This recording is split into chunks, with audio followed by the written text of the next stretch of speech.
I think. कहाँ है mic?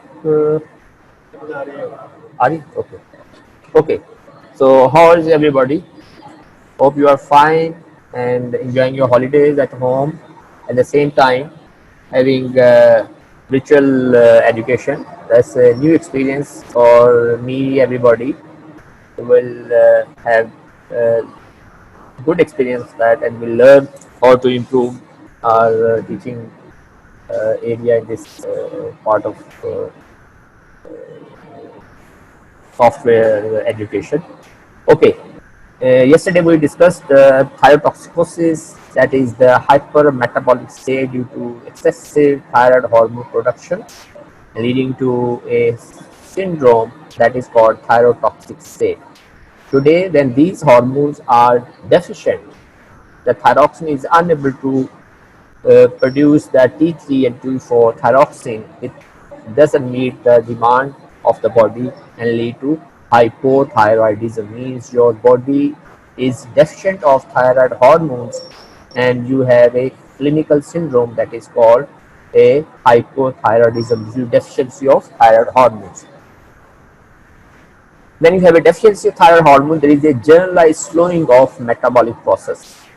First, we discuss in thyrotoxicosis, there is a hypercatabolic, hypermetabolic state, and here it is a slowing of the metabolic state, leading to cretinism in newborns.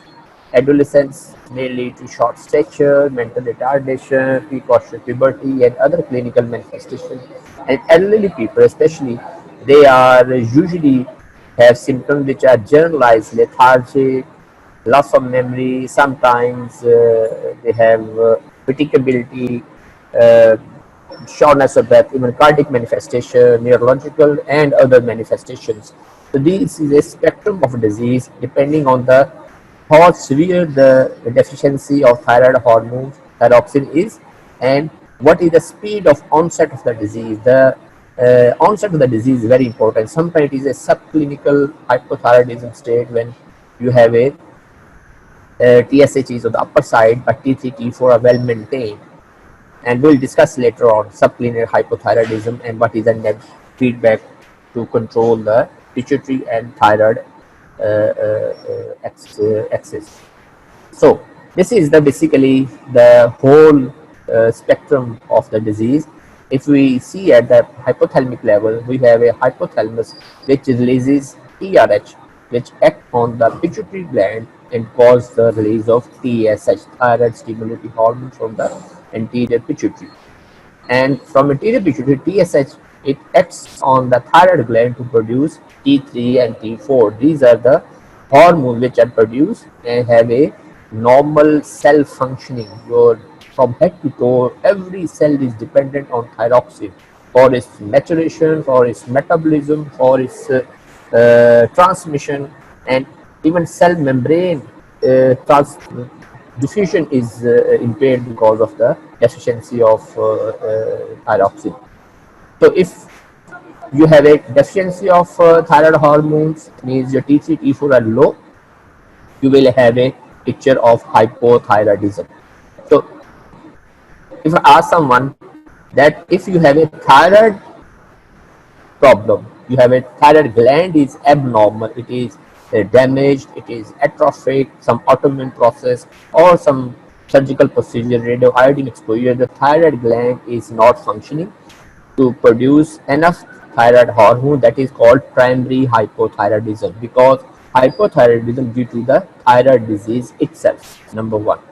Number two, if we go up to the pituitary level, that is, if your pituitary is not functioning, there is a hypopituitarism due to some adenoma, some other process, due to some infiltration, infection, that causes damage to the pituitary, like hypopituitarism. And with hypopituitarism, you will have deficiency other hormones, but TSH is also stressed, not produced enough. TSH is not enough, it will not have enough stimulation of the thyroid gland. That means you will have a secondary hypothyroidism because of the pituitary failure. So that is when your TSH would be high. In primary hypothyroidism, if we look here, thyroid gland, your TSH is your thyroid hormones are not produced, T3, T4 is low, but pituitary will cause thyroid continuous stimulation to produce more thyroid hormones. But pituitary, because of the thyroid failure, it is unable to uh, complete the demand of the pituitary stimulation. So what happens is, in primary hypothyroidism, because of thyroid disease, T3, T4 are low and TSH is high. While in secondary hypothyroidism, because of the pituitary disease, T3, T4 are low. Definitely, patient is hypothyroid, but TSH is also low. So that means if you have a T3, T4 low with a low TSH, that means you have a secondary hypothyroidism because of the pituitary disease. And if we come to the hypothalamic level, that is called tertiary hypothyroidism. If you have a hypothalamic damage because of some adenoma, meningioma, meningitis, encephalitis, or other neurological manifestation like stroke, then you have a hypothalamic failure. That means your whole axis is gone. Hypothalamus is not producing TRH. It is not acting on the pituitary. It is not, the TSH is not produced, and it is not acting. TSH deficiency have no effect on thyroid gland. So whole of the patient will have tertiary hypothyroidism when you have a loss of hypothalamic function.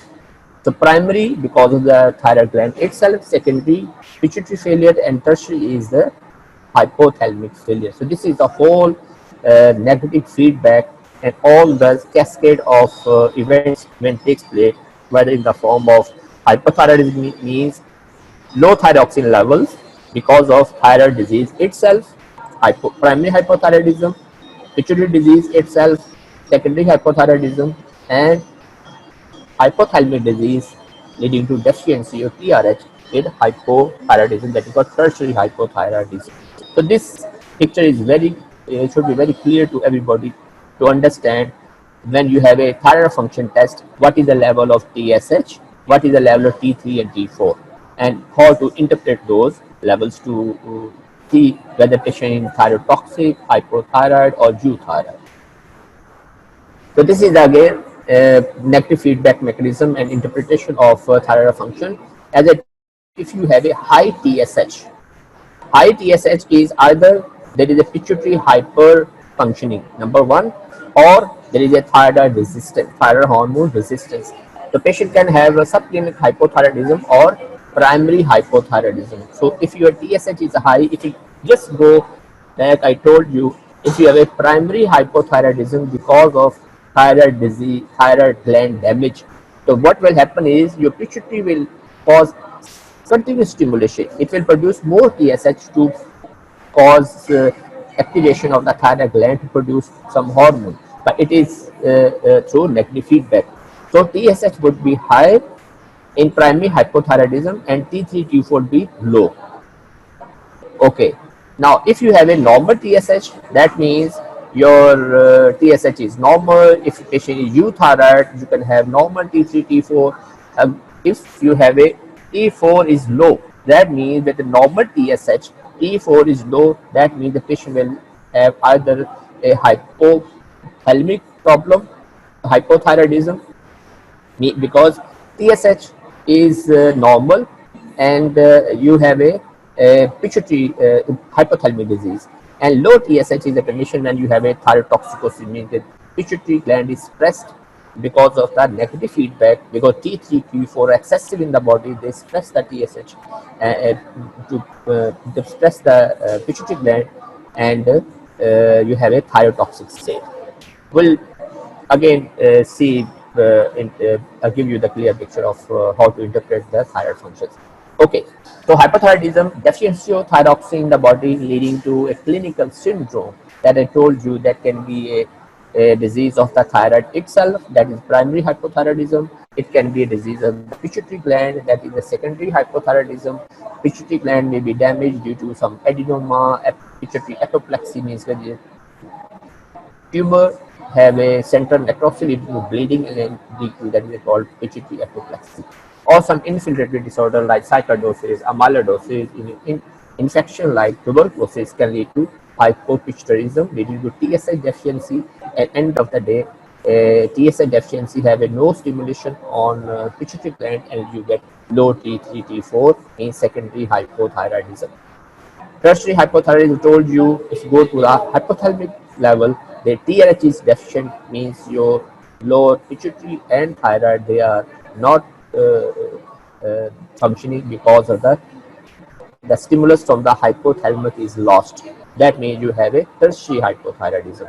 Alpha resistance, sometimes this is seen in obese people, like they have a resistance. We'll discuss this later on. But you try to understand primary hypothyroidism because of the thyroid gland failure,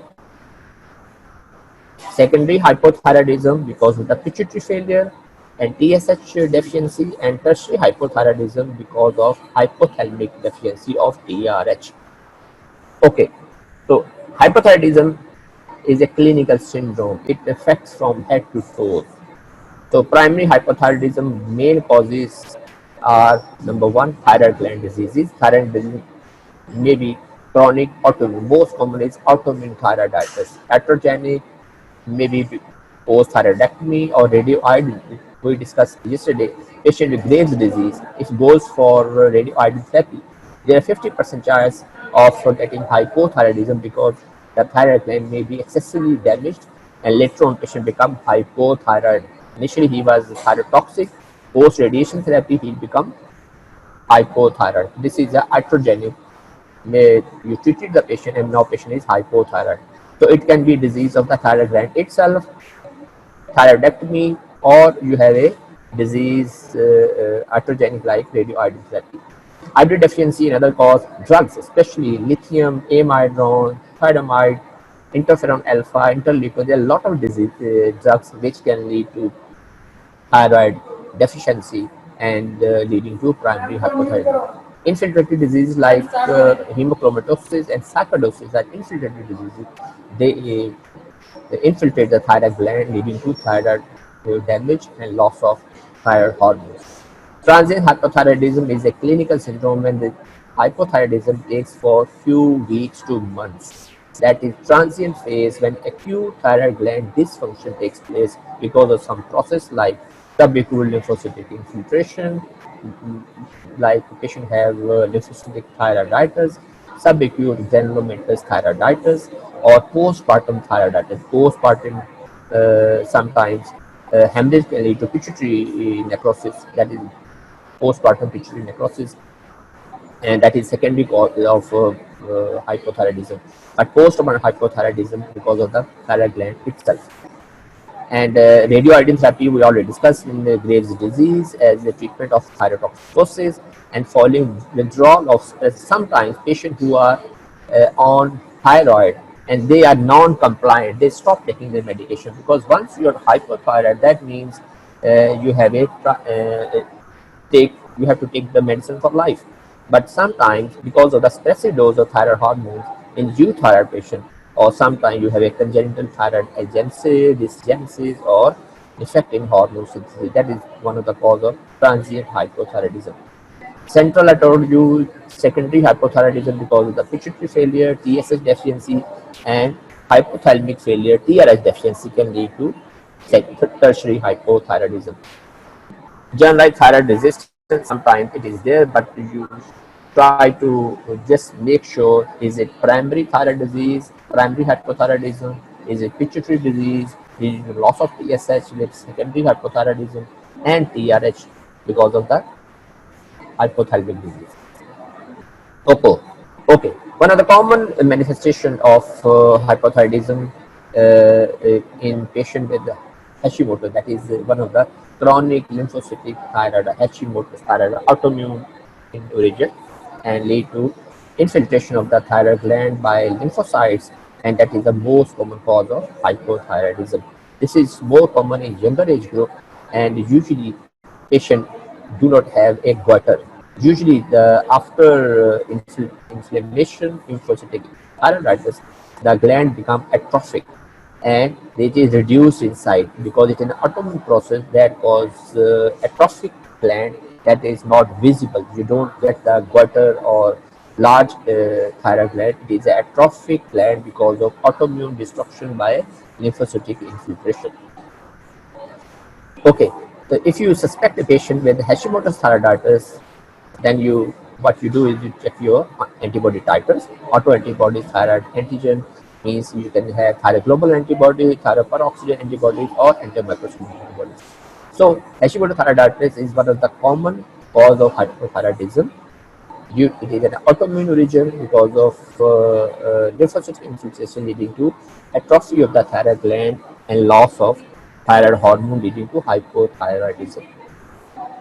Okay, now pathogenesis, I told you the hypothyroidism itself is a syndrome. Loss of thyroxine lead to restless defining with the accumulation of glucose aminoglycans, that is hyaluronic acid in interstitial tissue. This is very important, how the non-petic edema takes place, and why the tissues are boggy looking, they are dry skin with a non-petic edema, and all the systemic manifestation are because of the glycose aminoglycans formulation, and these are excessive synthesized in the body, and they lead to accumulation of they are these glycosaminoglycans, they are hydrophilic substances.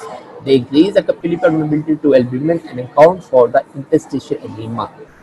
That is the how this edema takes place, and that can lead to, you can see the edematous skin, even heart muscle become edematous, and sometimes it lead to heart failure even, and you can have muscles swelling.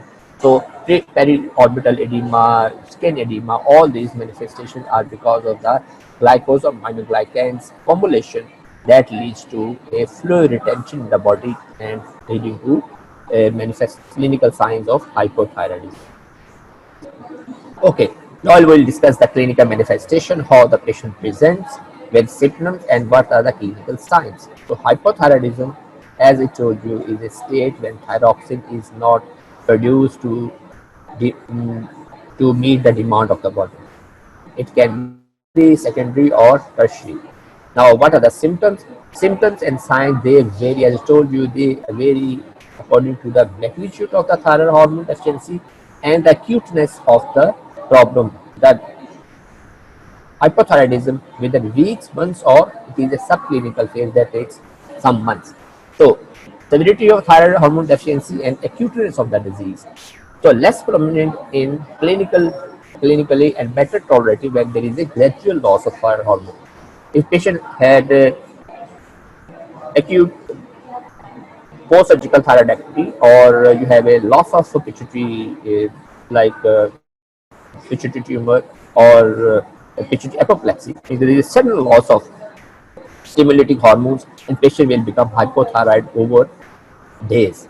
But less prominent condition when there is a gradual loss of thyroid function, and usually it takes place in autoimmune hypothyroidism, that is primary hypothyroidism.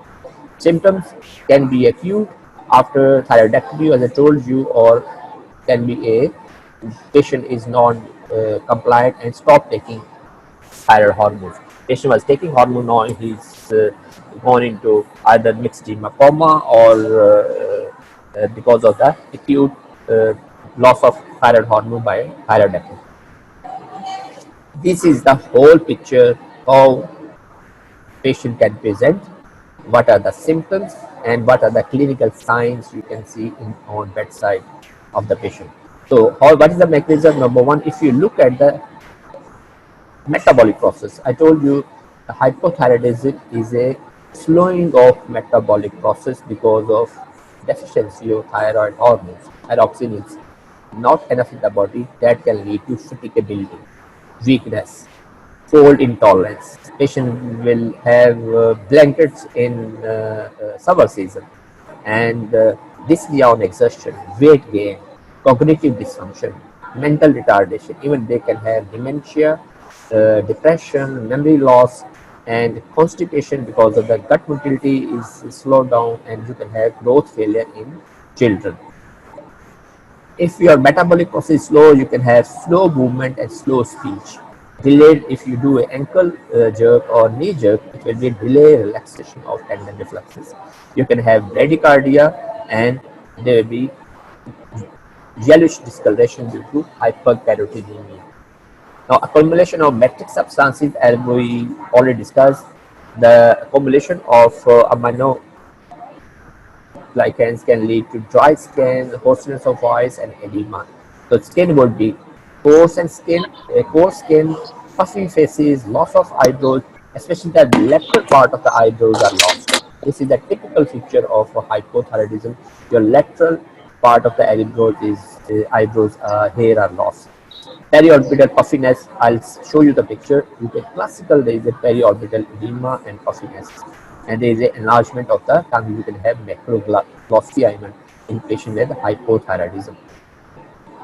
And other manifestation like hearing impairment, myalgias, paresthesias, depression, menorrhagia, especially in female, they can have menstrual problem and failure to conceive in hypothyroidism. In thyrotoxicosis, you have oligomenorrhea, but in hypothyroidism, they have menorrhagia, excessive menstrual loss, arthralgias, and sometimes pubertal delay, and you will have sometimes diastolic hypertension, pleural and pericardial effusion. Sometimes these are the patients who present with gross heart failure and they have massive pericardial effusion, even ascites and galactorrhea in females. So this is the whole spectrum of symptoms and signs, and what is the underlying metabolic process. If we go again to clinical manifestation, we'll see the skin changes. In skin, you will see a patient with the hypothyroidism.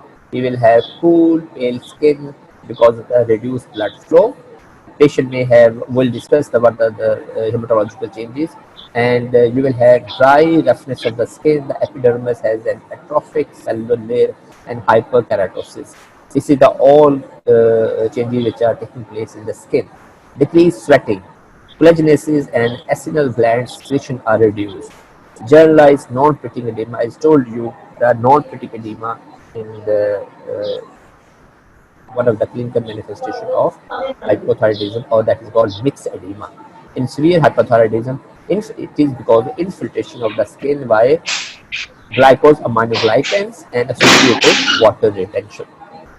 So these are the skin manifestation. Now we'll go to the eyes. In thyrotoxicosis, we saw patient had exophthalmos, patient had infiltration of the eyeball muscle with lymphocytes, we have proptosis, exophthalmos. But here, eye changes are in reverse to that. They will have periorbital edema, a manifestation of generalized non-pitting light, or patient with, this is very important point, patient with Graves' disease may persist or worsen when hypothyroidism develops after Graves' disease. Mean patient had radioiodine therapy, and sometimes their hypothyroid eye sign they become worse in a patient who are treated with radioiodine therapy. So this is one of the variant of, but usually in eye you will see periorbital edema in patient with hypothyroidism. Cardiovascular manifestation, you can have bradycardia, as told you, your metabolic, your slow down, and you will have bradycardia. In thyrotoxicity, you have tachycardia. The heart rate is slow in hypothyroidism, impaired muscle contractility, reduced cardiac output with a decreased exercise capacity, and shortness of breath can take place on heavy exertion. ECG may show low voltage ECG with QRS complex. There will be no specific changes. And X-ray, sometimes you can have large pericardial effusion, and sometimes a LV dilatation because of the underlying coronary artery disease, which we discussed, because hypercholesterolemia is another association of hypothyroidism. They can have coronary artery disease. And interstitial edema, biofibrillar swelling, but mostly cardiomegaly or X-ray because of the pericardial effusion and congestive heart failure. Again, some of the cardiac manifestation, patient may have myxedema induced coronary artery disease. As I told you, in hypothyroidism, there is a high tendency of hypercholesterolemia, and patient have a tendency to have coronary artery disease. So coronary artery disease is more common in patient hypothyroidism because of different mechanisms, and symptoms and signs of congestive heart failure can be absent who have no other cardiology This is a point when patient have no other cardiac disease. He is not having post MI heart failure, or patient didn't had any other cardiomyopathy or causes of heart failure. So hypothyroidism can be a picture or presentation of a patient with heart failure in hypothyroidism. Congestive heart failure angina may worsen in hypothyroidism and patient with heart disease. These are the all cardiovascular manifestations. Okay, now another association of hypothyroidism in CVS is hypertension, tendency to develop hypertension because especially the diastolic blood pressure is high in patient because of the vascular compliance is lost. So hypertension because of increased vascular resistance, and patient will have blood pressure in the heart side, and blood pressure of these patients usually they have a diastolic hypertension in case of hypothyroidism. Okay, now we come to the respiratory system. So what are the clinical manifestations of respiratory system in hypothyroidism? Patient may have fatigue, shortness of breath on exertion, decreased exercise capacity, impaired respiratory function, or because of the respiratory top of cardiovascular, pericardial effusion, cardiomyopathy, ischemic heart disease, coronary events, is all cardiac with the respiration. Hypoventilation is another picture as a metabolic process because it is a hypothyroidism. It is a shallow, slow respiration. Respiratory muscle become weak, and there is a reduced pulmonary response to hypoxia and hypercapnia. Obstructive sleep apnea, I told you, patient with the hypothyroidism, they are usually obese.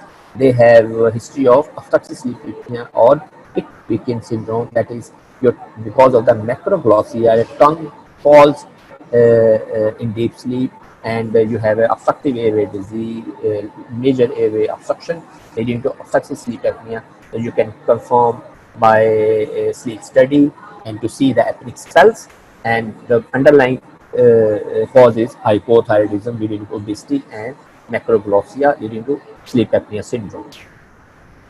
Gastrointestinal manifestation, patient can have constipation. This is a very common presentation. Obese, dry skin with low mentation and constipation. So your mental and physical slowing takes place in hypothyroidism. So constipation, even ileus, can lead to patient become a distended abdomen with reduced gut motility.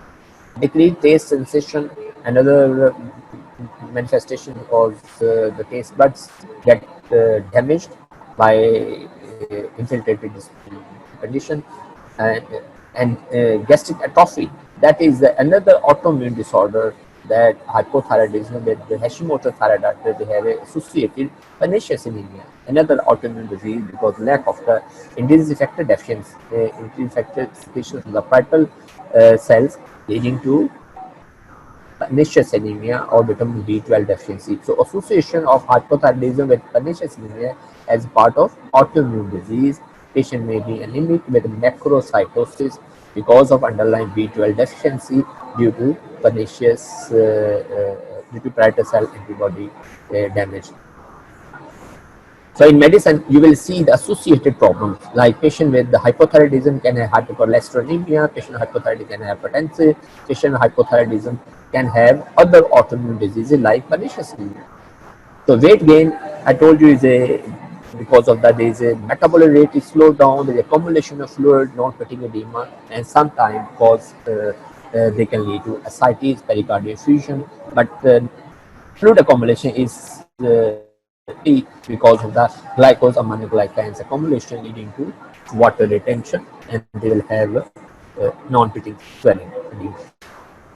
Renal impairment, as I told you, everything is your metabolic rate is slowed down, so there is decreased GFR, impaired ability to excrete a water load, and drug clearance is also decreased. So if some drugs which are excreted by the kidneys, the route of excretion is kidney, like anti-epileptics, anticoagulant, hypnotics, and opioid. And these are drugs, if a patient is on, they have hypothyroidism, and that can lead to toxicity of drugs because they are not cleared by the kidneys. And during T4 replacement, these drugs should be kept in mind, because if you replace the thyroxine patient with hypothyroidism, and their clearance of these drugs will be increased, and end of the day patient may on like patient is on Tegrol or other anti-epileptic drug. He is on 200 milligram twice a day. Once you put them on thyroxine, he is a hypothyroid, so their clearance would be increased, and patient, the level of drug will be reduced.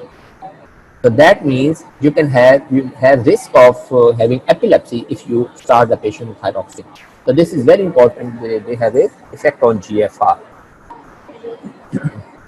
Hyperthyroidism on hematological, like they can have anemia because of impaired hemoglobin synthesis at thyroxine deficiency, or they can have even iron deficiency anemia. Why? Because number one, they can have, females can have menorrhagia, or other person can have impaired intestinal absorption of iron. So they can have number one, macrocytic anemia because of as a normocytic normotrophic part, iron deficiency anemia because of the secondary to menorrhagia or impaired iron absorption. Folate deficiency can also take place as part of impaired gastrointestinal absorption of folic acid. And as I told you, autoimmune disorder, pernicious anemia with hypothyroidism, because leading to vitamin B12 deficiency, leading to megaloblastic anemia. So anemia can be either part of hypothyroidism with impaired hemoglobin synthesis. It can be iron deficiency, folate deficiency, and pernicious anemia as part of autoimmune process. So anemia can be multifactorial because of the hypothyroidism. Then we go to the reproductive abnormalities. Women with hypothyroidism have either oligo or amenorrhea. Usually, these are the patients who have a menorrhagia. So, in thyrotoxic state, they are usually oligomenorrhea or they have a amenorrhea. But in hypothyroidism, they will have menorrhagia.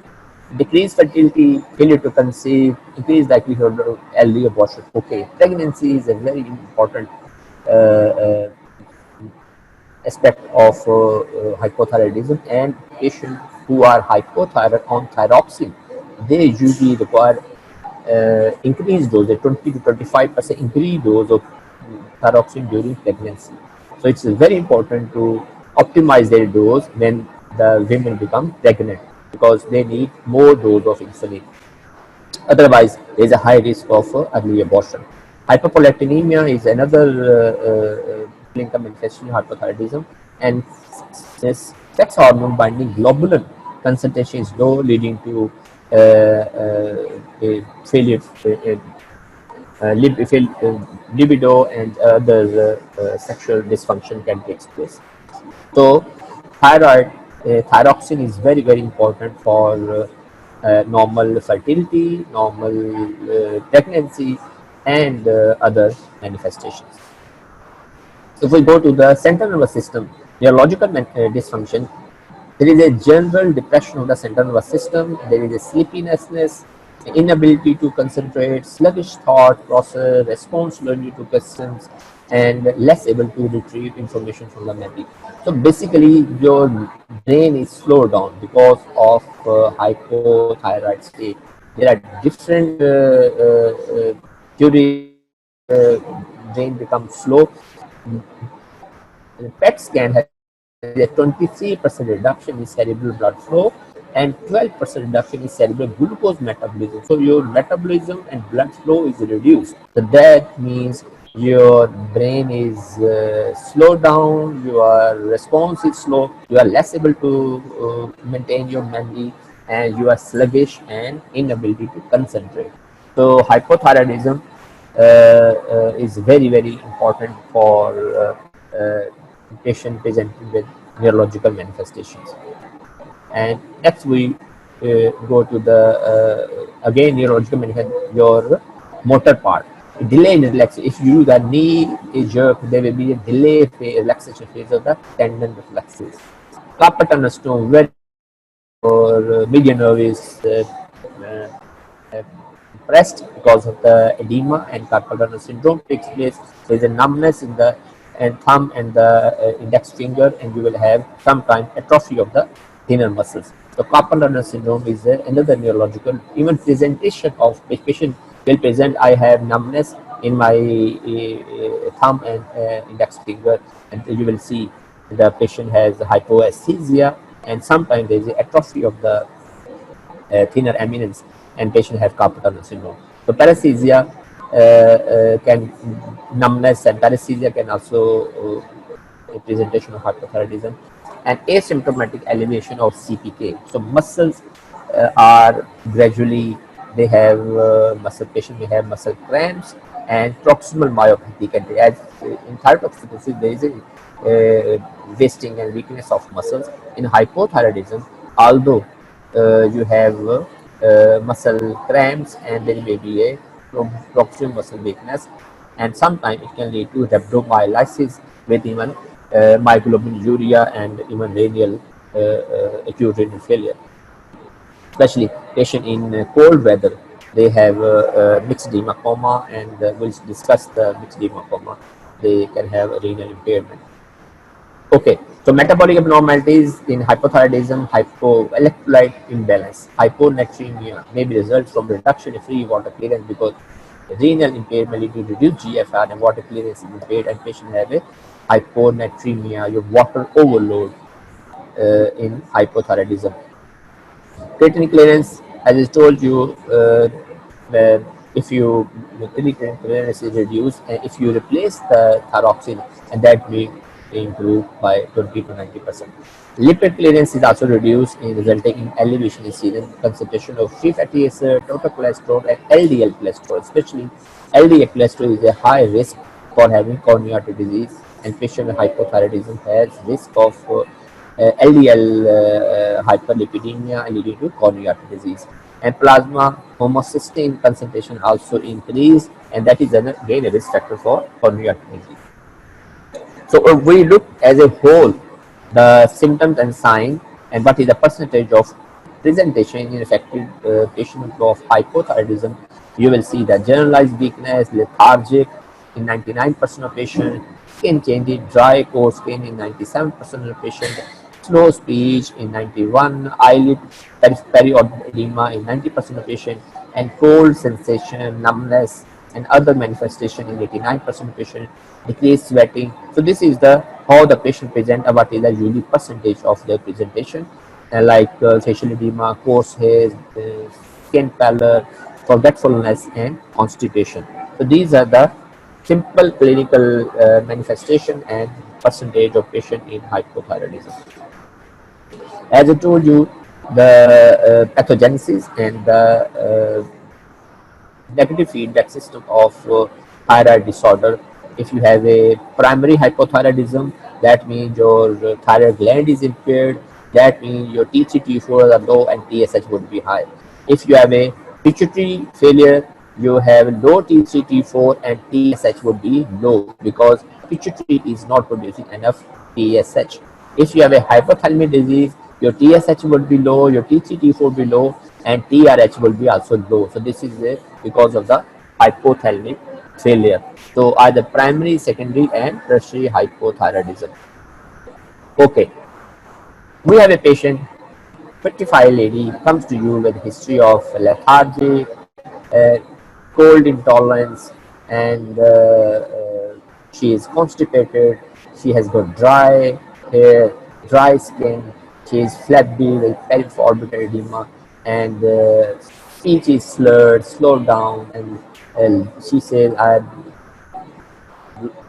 had loss of memory, but lot of every your mental and physical slowing is taking place, and that is a patient who has most likely hypothyroidism because of thyroxine deficiency. So treatment is replace the thyroxine. Levothyroxine is usually unsatisfactorily absorbed, but treatment of choice is levothyroxine T4, because T4 is converted to T3 intercellularly. It is given once a day, and usually it has a half-life of 7 days. So once a day, early morning, empty stomach, ideal treatment, and we'll discuss what is should be the starting dose. So levothyroxine is well absorbed through gastrointestinal tract, and you will monitor the patient by checking their TSH and T4 initially after 4 weeks, then every 3 months, every 6 months. You can follow up the patient by clinical manifestation and biochemical testing of their thyroid function.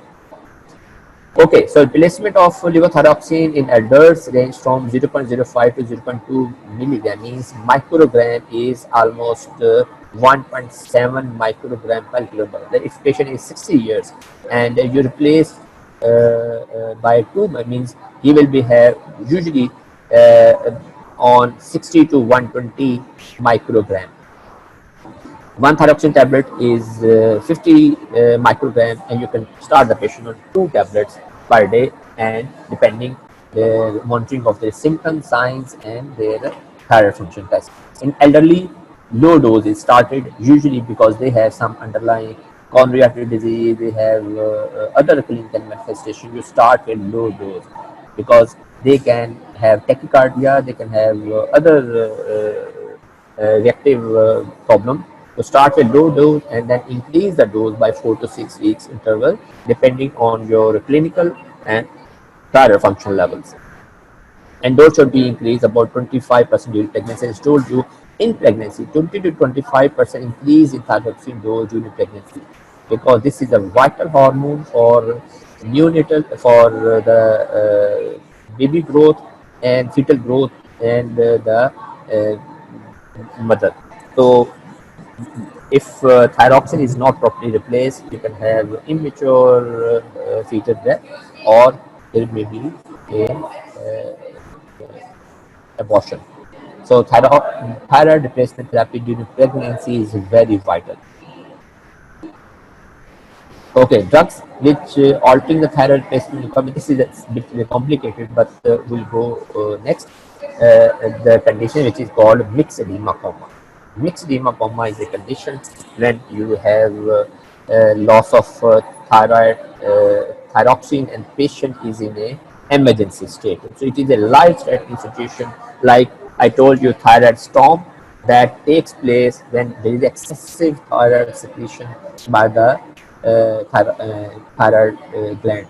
But myxedema coma is reversed to that when patient is severely hypothyroid, acutely hypothyroid, and the patient is in a life-threatening situation. So most commonly occurs when individuals with undiagnosed or untreated hypothyroidism who are subjected to either some low temperature, infection, septicemia, myocardial infarction, or stroke.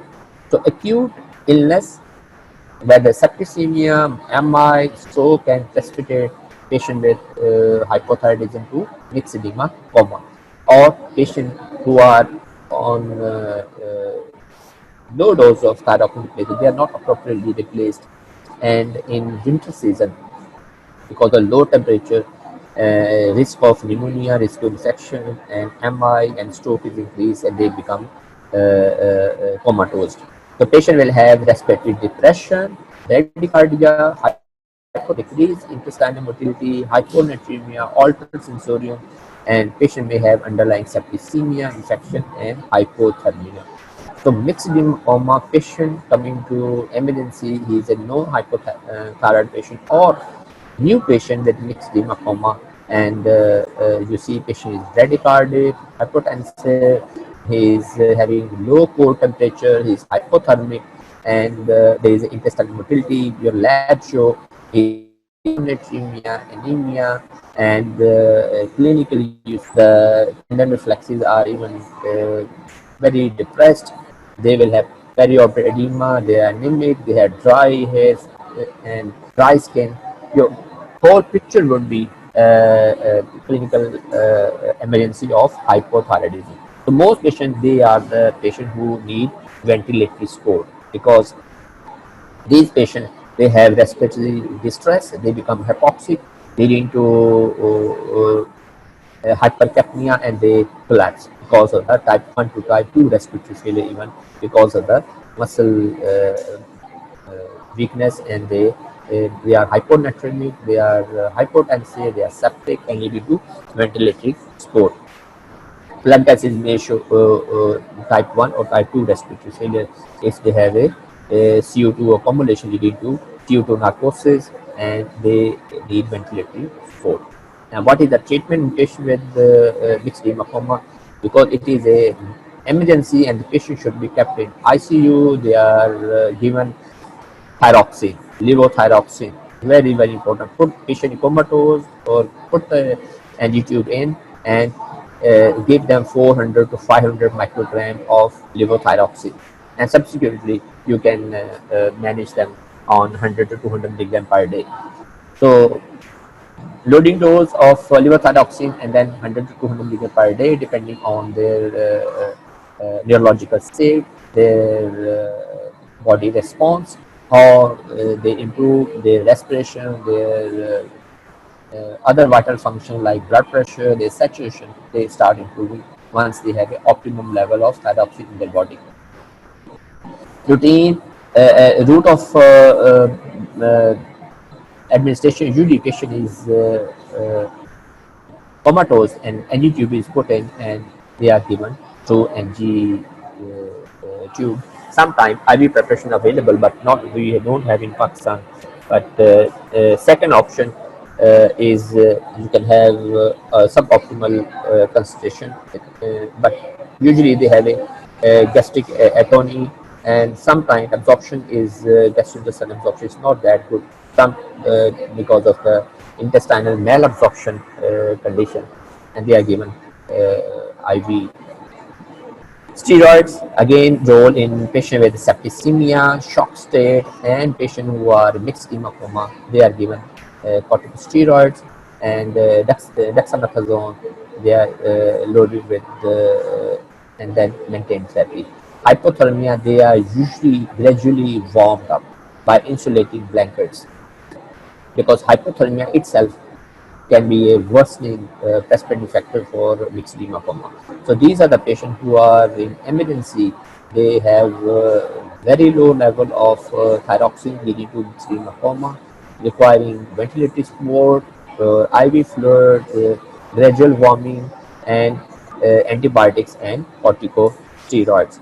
So this is one of the picture of patient who is grossly hypothyroid. Look at the elderly female with edema, dry skin, coarse hair, and if you ask them to show their tongue, they may have macroglossia, and they can have anemia that can occur because of impaired hemoglobin synthesis, folate deficiency, iron deficiency, or part of pernicious anemia. So this is a good picture to remember. Patient who has hypothyroidism, and we know the what are the causes, primary or secondary hypothyroidism, how the patient can present with different systematic involvement like cardiovascular system, your respiratory system, your renal function, your neurological system. From head to toe, the patient have deficiency thyroxine leading to cardiometabolic and all effects. So patient with hypothyroidism, especially this is a treatment, levothyroxine usually given for life, and patients are monitored by their thyroid function test every maybe 3 months or 6 months depending their compliance. The patient should be educated and counseled, because this is the very vital hormone that you need to maintain your normal metabolic function. They are asked to take it regularly, and if they miss the morning dose, they can have evening dose if, with empty stomach, and they can have food later on, but they should take it regularly. It's very very mandatory hormone. And during pregnancy, as I told you, it is a 20 to 25% increase in requirement during pregnancy. So for maintenance of pregnancy and fetal growth and mentation, is a very very vital hormone. So I hope you will try to remember the causes, the clinical manifestation, the investigation, and treatment plan, and the emergency Myxedema Coma. So I hope you will open your books and to go through the topic. And if you have any queries, please let me know. I think the 10 minutes left to complete the lecture, but I think you had surgical session first and now medical. It's better to relax, have a cup of tea and get your lunch ready, and try to do your work every day, because virtual education is a little bit more and in class we have direct interaction and with the students, but virtual is mostly I have done my job. I've given you the precise problem, and now you have to go to your book, try to read up, and if you have any queries, and please do your work every day, because end of the day you have tests, and I don't know how much this is going to be, but I would suggest do your work every day. Don't let me pending. I'll do it tomorrow, but prepare your lectures and your topics every day. Okay, thank you very much, and Allah Hafiz from my side, and stay healthy and look after yourself and your parents. Okay, Allah Hafiz.